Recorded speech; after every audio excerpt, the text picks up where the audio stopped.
लगती थी। Board exams के लिए फिजिक्स और गणित के लिए ट्यूशन पढ़ने जाया करती थी, जहां उसकी मुलाकात अब ऐसे होती है। 12वीं का छात्र था, दोनों साथ मिलकर पढ़ते, धीरे धीरे दोनों एक दूसरे से प्यार करने लगे। आगे क्या होता है जानने के लिए देखते हैं।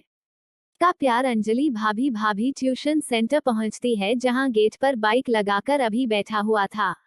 मिस्टर, अपनी बाइक से मुझे अंदर जाना है, लेकिन अंदर कोई नहीं है। कोई नहीं है? अमृतसर कहाँ गए? उन्होंने बताया ने मैं रोज उनसे ट्यूशन पढ़ने यहाँ आरटीओ परमेश्वर की तबीयत अचानक खराब हो गई है, वो अस्पताल में है। लेकिन तुम्हें कैसे पता? कौन हो तुम? तुम्हें और पहले कभी नहीं देखा। मेरा नाम है, मैं 12वीं के छात्रों और इंजीनियरिंग की तैयारी कर रहा हूँ। मैंने कल यहाँ एडमिशन लिया है और यह आया तो देखा कि हम अलग हुए। मैंने अमित को फोन किया तो उनके पिताजी ने बताया कि उनकी तबीयत खराब है। अमृतसर की तबीयत कैसी है? चलो अस्पताल चलकर देखते हैं। अंजलि कुछ सोचने लगती है। क्या सोच रही हो तुम? घबराओ मत, मैं तुम्हें तुम्हारे घर पर छोड़ दूंगा। थी कि अंजलि अभी के साथ उसकी बाइक पर बैठकर अस्पताल पहुंच गई है। दोनों अमृतसर से मिलकर उनका हालचाल पूछते हैं। अस्पताल से निकलकर अभी अंजलि को अपनी पर बिठाकर उसके घर छोड़ देता है। थैंक यू अभी, योर मोस्ट वेलकम। अब अपने घर चला जाता है। घर आ जाती और अपनी पढ़ाई करने लगती है। कुछ दिन के बाद ट्यूशन वाले अमृतसर की तबीयत ठीक हो जाती है और वो फिर से ट्यूशन क्लास स्टार्ट कर देते हैं। अंजलि और अभी भी ट्यूशन पढ़ने आने लगे। तब दोनों की रोज मुलाकात होने लगी। हाय हाय, वे कैसे हो? मैं ठीक हूँ, तुम बताओ तुम्हारी बोर्ड परीक्षा की तैयारी कैसी चल रही है? कुछ हेल्प चाहिए तो बताना, मेरे पास 10वीं के सारे नोट रखें। बहुत अच्छी बात है, अगर तुम अपने नोट्स मुझे दे दोगे तो बहुत हेल्प हो जाएगी कि मैं तुम्हें में नोट्स लाकर दे दूंगा। ट्यूशन खत्म होने के बाद चलो मैं तुम्हें तुम्हारे घर छोड़ दूं। नहीं, मैं खुद चली जाऊंगी। अंजलि, अब हम दोस्त हैं, तुम बाइक पर बैठ जाओ, मुझ पर भरोसा रखो, मैं तुम्हें नहीं गिरा होगा। अभी के बाद पर अंजलि को हंसी आ जाती है और वो उसकी बाइक पर बैठ जाती है। अब है उसे उसके घर छोड़ देता है। अरे सुनो जी, हाँ बोलो, ट्यूशन आओगे ना? कि अभी वहां से चला जाता है। दूसरे दिन जब ट्यूशन पढ़ने ट्यूशन सेंटर पर जाती है तो वहां अभय उसका इंतजार कर रहा था। उसने अंजलि की कॉपी के बीच में कार्ड रख दिया। पंचोली ने जब अपनी कॉपी खोली तो देखा उसमें वर्ल्ड कार्ड रखा हुआ था, जिसमें लिखा था हैप्पी बर्थडे डियर अंजलि, और साथ में एक बेहद खूबसूरत पेन भी था।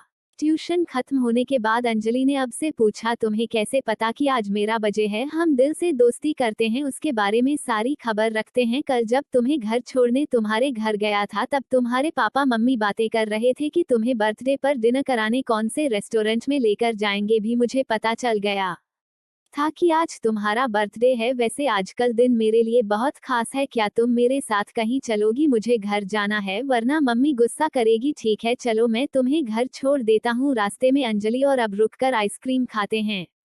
ली और अब दोनों सारा दिन इस बात का इंतजार करते कि कब शाम के 4 बजे और दोनों ट्यूशन पढ़ने जाए। ट्यूशन पढ़ाते समय अभय अंजलि को छिप छिप कर देखा करता। अंजलि को भी अभी का उसे देखना अच्छा लगता था।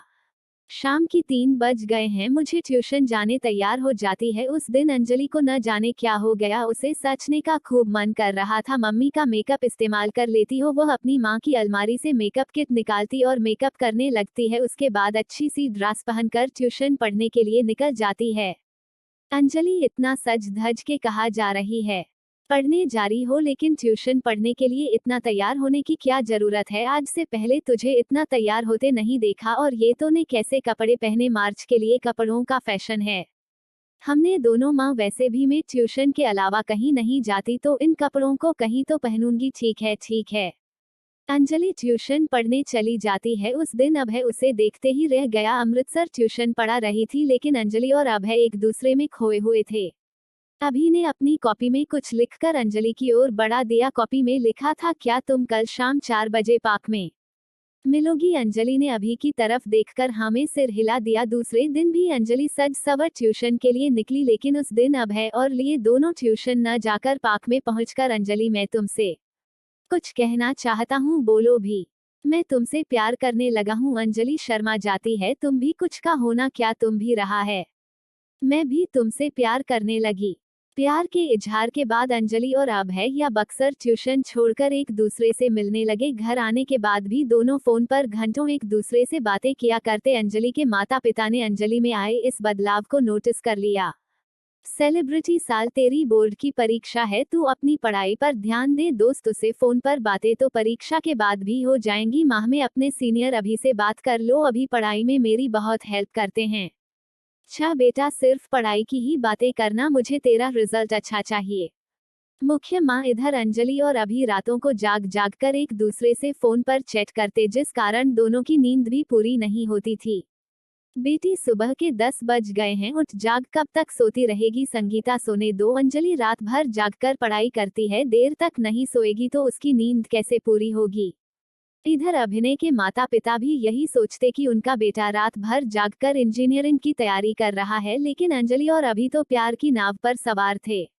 अंजलि के ट्यूशन क्लास खत्म होने वाला है, अब हम कभी नहीं मिल पाएंगे, लेकिन अभी तुम तो जानती हो कि मैं तुमसे मिले बिना नहीं रह सकती। हम दोनों शादी कर लेते हैं। शादी? लेकिन मम्मी पापा को बाद में बताएंगे, पहले हम दोनों शादी कर लेते हैं। मैं तो बिना नहीं रह सकता अंजलि, लेकिन भाग जाएंगी कहाँ? और हमारे पास पैसे भी नहीं है। मेरे पास 10,000 रुपये है। पैसों से एक मंदिर में शादी कर लेंगे और दिल्ली चले जाएंगे, वहाँ मेरे दोस्त रहता है, हम उसके घर जाएंगे। तुम कल शाम 8 बजे स्टेशन पर आ जाना, मैं आज ही टिकट करवाऊंगा। ठीक है, अब है। इस तरह दोनों घर से भागने का प्लान बना लेते हैं। अंजलि घर आकर अपने स्कूल बैग में अपने कुछ कपड़े रख लेती और हो जाती है। दिन सुबह सुबह जब उसकी नींद खुली तो उसने खिड़की से बाहर देखा कि पड़ोस की शर्मा आंटी के घर पुलिस आई थी। शर्मा आंटी के घर पुलिस क्यों है? क्या हुआ होगा? अंजलि अपने कमरे से बाहर निकली, तभी उसने अपने माता पिता को बात करते सुना। शर्मा जी की बेटी कोमल किसी लड़की के साथ भाग गई है। बेचारी शर्मा जी कहीं मोदी खाने लायक नहीं रहे, मुझे तो बहुत डर लग रहा है। हमारी अंजलि भी आजकल खोई खोई रहती है, कहीं उसने भी ऐसा कदम उठा लिया तो हम तो कहीं के नहीं रहेंगे। यह तुम क्या कह रही हो संगीत? और उसके बाद भी ऐसा मत करो, हमारी अंजलि बहुत समझदार है, मुझे मेरी बेटी पर पूरा भरोसा है। वो कभी कोई ऐसा काम नहीं करेगी जिससे समाज के सामने हमारा सिर नीचा हो। मेरी बेटी मेरी शान है, देखना एक दिन वो मेरी तरह इंजीनियर बनेगी और हमारा सिर गर्व से ऊंचा हो जाएगा।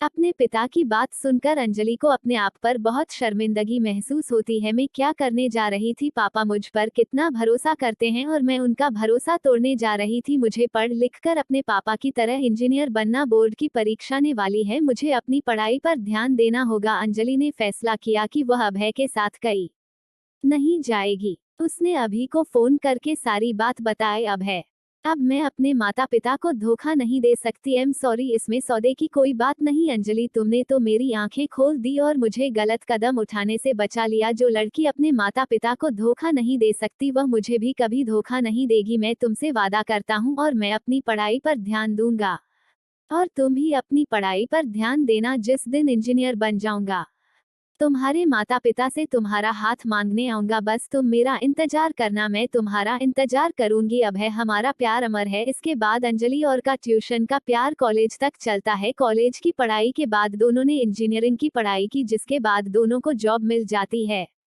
दोनों अपने अपने माता पिता को एक दूसरे के बारे में बताते हैं। उनके माता पिता दोनों के प्यार को मंजूरी दे देते हैं। अंजलि और अभी की शादी। आज भी अंजलि और अभय अपने ट्यूशन के प्यार वाले दिनों को याद करते हैं। तुम्हारे फैसले ने हमें और हमारे माता पिता को सबके सामने शर्मिंदा होने से बचा लिया था। So much. क्लास टीचर से प्यार। प्रेरणा 10वीं कक्षा की छात्रा थी, उसे अपने क्लास टीचर अरुण से प्यार हो गया था और वो हमेशा उनके ख्यालों में खोई रहती। फिर क्या हुआ जानने के लिए देखते हैं क्लास टीचर से प्यार। तरुण क्लास में बच्चों को पढ़ा रहे थे, लेकिन प्रेरणा का ध्यान पढ़ाई पर नहीं था, वो सिर्फ अरुण को देख रही थी। प्रेरणा, तुम्हारा ध्यान किधर है? जी यही है, सच बताओ मैं क्या पढ़ा रहा हूँ? वो प्रेरणा चुप थी, क्योंकि उसे पता ही नहीं था कि अरुण सर क्या पढ़ा रहे थे। क्लासिक हो जाओ, किसी पर हंसना अच्छी बात नहीं है। प्रेरणा, तुम 10वीं कक्षा में पढ़ती हूँ, तुम्हें इस बात का बहुत ध्यान रखना चाहिए और अपनी पढ़ाई पर ध्यान देना चाहिए। तुम्हारे बोर्ड एग्जाम्स आने वाले हैं, अगर तुमने रिजल्ट अच्छा नहीं किया तो मेरी बहुत बदनामी हो जाएगी। मुझे माफ कर दीजिए, शायद मैं अपना ध्यान पढ़ाई में लगाऊंगी। ठीक, बैठ जाओ सभी बच्चों, ध्यान से सुनो। कल रविवार है, कल छुट्टी है, इसलिए मैं तुम लोगों को कुछ और दे रहा हूँ। सोमवार को सब अपना अपना होमवर्क कर खिलाना। रविवार सुनते ही प्रेरणा उदास हो जाती और मन में सोचती है, कल स्कूल बंद है, मैं स्कूल नहीं आऊंगी तो अमृतसर को कैसे देखूंगी। कितने एंडरसन ने इनको जब तक न देखूं तो मेरा मन नहीं लगता। मैं अरुण को कैसे बताऊं कि मैं उनसे कितना प्यार करती हूं। शाम को छुट्टी के बाद सभी बच्चे घर चले जाते हैं। दूसरे दिन रविवार की छुट्टी थी। प्रेरणा देर तक सो रही थी, तभी उसकी मां सुजाता उसके कमरे में आई। प्रेरणा बेटी प्रेरणा, उठ जाओ, सुबह के 10 बज चुके, नहा धोकर तैयार, ऊर्जा स्कूल से जो होमवर्क मिला उसे पूरा कर लें। ओहो माँ, थोड़ी देर और सोने दो ना। कितना अच्छा सपना देख रही थी, आपने जगा दिया। सपने बाद में देख लेना, पहले ऊर्जा प्रेरणा उठ जाती है। ओहो कितना सुहाना सपना था। सपने में अरुण सरोवर में क्लास में अकेले थे। काश कभी ऐसा मौका सच में मिल जाता। प्रेरणा उठकर नहा लेती और नाश्ता करके बैठी होती है। को देखने का बहुत दिल हो रहा है, लेकिन क्या करूं, आज उन्हें कैसे देखूं। तभी उसके दिमाग में एक आइडिया आता है। सवाल समझ नहीं आने का बहाना बनाकर उन्हें वीडियो कॉल करती हूँ, इसी बहाने उन्हें देख लूंगी। लेकिन उससे पहले थोड़ा मेकअप कर लो। प्रेरणा मेकअप करती और तैयार होने के बाद अरुण सर को वीडियो कॉल करती है। प्रेरणा, बोलो क्या बात है, तुमने मुझे वीडियो कॉल क्यों किया है। सर, मुझे कुछ सवाल समझ में नहीं आ रहे थे, क्या आप मेरी मदद करेंगे। हाँ पूछो, कौन सा सवाल तुम्हें नहीं समझ आ रहा है। प्रेरणा अरुण से सवाल पूछती है, थोड़ी देर के बाद फोन रख देती है। आज को देख लिया, अब हर रविवार यही करूंगी। प्रेरणा हर रविवार को अरुण सर को वीडियो कॉल करती और सवाल पूछने के बहाने उन्हें देखा करती। एक छिप छिप कर प्यार करना तो बहुत हो गया, अब मुझे अरुण को बताना होगा कि मैं उनसे कितना प्यार करती हूँ, लेकिन कैसे बताऊं। तभी क्लास में नोटिस आया जिसमें लिखा था कि शनिवार सभी बच्चे पिकनिक पर जा रहे हैं और साथ में उनके क्लास टीचर भी होंगे। बहुत अच्छा मौका है, पिकनिक के बहाने उन्हें अपने दिल की बात बता दूं। कि प्रेरणा बेसब्री से शनिवार का इंतजार करने लगी। शनिवार आने से पहले उसने अपने पिताजी से पैसे लेकर को चॉकलेट खरीदें।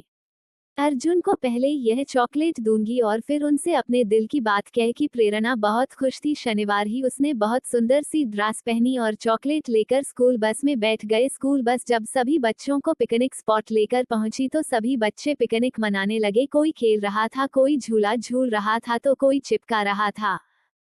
लेकिन इन सब के बीच प्रेरणा की नजर अरुण पर टिकी हुई थी। उन सच से अपने दिल की बात कैसे कहूं, सर के पास तो हमेशा कोई ना कोई रहता है। तभी प्रेरणा का ध्यान पिकनिक स्पॉट पर एक झील पर जाता है जिसमें कई लोग बोटिंग कर रहे थे। सच कहती हूँ कि मुझे बोटिंग करनी है और वो मुझे बोट में लेकर चले। ऐसा सोचकर प्रेरणा अपने टीचर और उनके पास जाती है और उनसे कहती है कि वो उसे बोटिंग कराने के लिए ले चले। लेकिन प्रेरणा, मैं बाकी बच्चों को छोड़कर नहीं जा सकता, बाकी बच्चों के प्रति भी तो मेरी जिम्मेदारी है।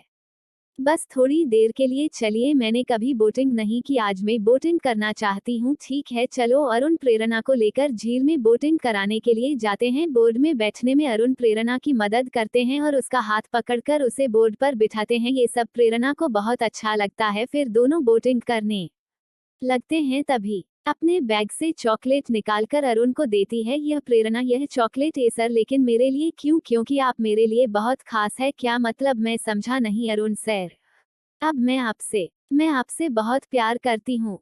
था तो ये सब कहने के लिए तुम मुझे यहाँ लेकर आए हो। हारून उनसे, प्रेरणा यह तुम्हारी पढ़ाई करने की उम्र है और मैं तुम्हारा टीचर हूँ। गुरु गुरु पिता के समान होता है। तुम्हें मेरे बारे में सोचकर अपनी पढ़ाई पर ध्यान देना चाहिए, लेकिन शायद मेरा पढ़ाई में बिल्कुल मन नहीं लगता है। जब तक आपको न देख लो मेरा दिन नहीं बनता। प्रेरणा, अब हमें चलना चाहिए, क्लास के बाकी बच्चे मुझे ढूंढ रहे होंगे, लेकिन जब तक आप मेरी बात का जवाब नहीं देंगे मैं यहाँ से नहीं जाऊंगी। और झील में कूद जाओ। कि नहीं प्रेरणा, ऐसा मत करना। तो आप कह दीजिए कि आप भी मुझसे प्यार करते हैं। अरुण बहुत मुसीबत में पड़ गए थे। की बात मानने के अलावा उनके पास और कोई रास्ता नहीं था। उन्होंने प्रेरणा की बात मान ली। ठीक है प्रेरणा, मैं तैयार हूँ। प्रेरणा ने अर्जुन को गले से लगा लिया और फिर दोनों बोटिंग करते हुए झील के किनारे आ गए। बोर्ड से उतरकर दोनों पिकनिक स्पॉट पर आए। प्रेरणा बहुत खुश नजर आ रही थी, लेकिन अरुण चिंता में डूबे हुए थे। शाम को पिकनिक खत्म हो गई और सारे बच्चे स्कूल बस में बैठकर अपने अपने घर चले गए। अब प्रेरणा रोज अरुण को वीडियो कॉल करने लगी। घर में कोई कुछ पूछता तो कह देती कि पढ़ाई के सिलसिले में टीचर से बात कर रही हूँ। धीरे धीरे प्रेरणा के 10वीं के फाइनल एग्जाम नजदीक आने लगे। एक दिन सभी बच्चों, ध्यान से सुनो, 2 महीने बाद आप लोगों के फाइनल एग्जाम है। आप लोगों को 2 महीने की छुट्टी दी जा रही है ताकि आप लोग परीक्षा की तैयारी कर सको। 2 महीने तो बहुत ज्यादा होते हैं। अगर इस बीच में आपसे कुछ पूछना हो तो हम क्या करेंगे, तो मुझसे फोन पर पूछ सकते हो। बिना कोई भी बच्चा मुझसे फोन पर कुछ भी पूछ सकता है, लेकिन उस दिन जाने के बाद प्रेरणा सोचती है कि 2 महीने तक अरुण स्तर से फोन पर बातें करके उसका काम नहीं चलेगा, वोटों से रोज मिलना चाहती है। तभी उसे एक आइडिया आया, अरुण सचिव ट्यूशन पढ़ने के बहाने उन्हें अपने घर पर बुला लूंगी। प्रेरणा उसी समय अपने पिताजी के पास जाती है और कहती है, पिताजी 2 महीने बाद मेरी 10वीं की बोर्ड परीक्षाएं अच्छे से हो और अच्छे नंबर आए, इसके लिए मैं ट्यूशन पढ़ना चाहती हूँ। ठीक है प्रेरणा, मैं तुम्हारे लिए एक अच्छा टीचर बेटा हूँ जो तुम्हारे पढ़ाने के लिए रोज घर आएगा। पिताजी, आपको टीचर तोड़ने की कोई जरूरत नहीं है, ना उनसे अच्छे टीचर और कोई हो ही नहीं सकता। क्लास की सभी बच्चों की बहुत तारीफ करते हैं। अगर अरुण ने मुझे ट्यूशन पढ़ाया तो मैं क्लास में तो क्या पूरे स्कूल में अव्वल आऊंगी। ठीक है, मैं कल ही और 59 से बात करता हूँ। प्रेरणा के पिता प्रदीप ने दूसरे दिन अरुण फिर से बात की और प्रेरणा को ट्यूशन पढ़ाने के लिए कहा। दूसरे दिन से अरुण फिर रोज प्रेरणा को ट्यूशन पढ़ाने उसके घर आने लगे, लेकिन प्रेरणा का अब भी पढ़ने में मन नहीं लगता था। प्रेरणा, मत देखो कि तुम्हारा पढ़ने में बिल्कुल मन नहीं लगता। क्या करूं सर, जब आप सामने होते हैं तो मैं आपको ही देखती रह जाती। कैसी के लिए तुमने मुझे ट्यूशन रखा है, देखो पढ़ना, अगर तुम्हारा रिजल्ट अच्छा नहीं हुआ तो मेरी छवि खराब हो जाएगी। सब यही कहेंगे कि मैं अच्छे टीचर नहीं हो। क्या तुम यही चौथी और नहीं? मैं चाहती हूँ कि सब आपकी बहुत तारीफ करें, तो फिर भी पढ़ाई पर ध्यान दो। परीक्षा खत्म होने के बाद हम दोनों कहीं घूमने चलेंगे। यह सुनकर तो प्रेरणा की जैसे पंख लग गए। उस दिन से वह पढ़ने में काफी ध्यान देने लगी और मेहनत भी करने लगी। देखते ही देखते 2 महीने गुजर गए और प्रेरणा की परीक्षाएं नजदीक आ गई। प्रेरणा ने अच्छी तरह से अपनी परीक्षा दी। कुछ दिनों के बाद परीक्षा का रिजल्ट आ गया, लेकिन उस दिन रिजल्ट घोषित करने के लिए क्लास में अरुण नहीं आए, कोई और ही आया। बच्चियों, मेरा नाम विनीता है, मैं कक्षा 11वीं की टीचर। आपने से प्रेरणा को अन्य मैं उन्नयन प्रेरणाओं, तुम पूरे स्कूल में अव्वल आई हो।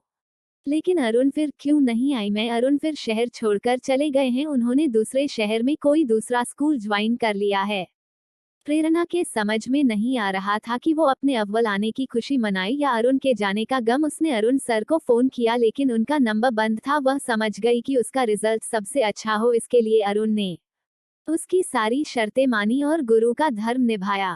Please subscribe channel.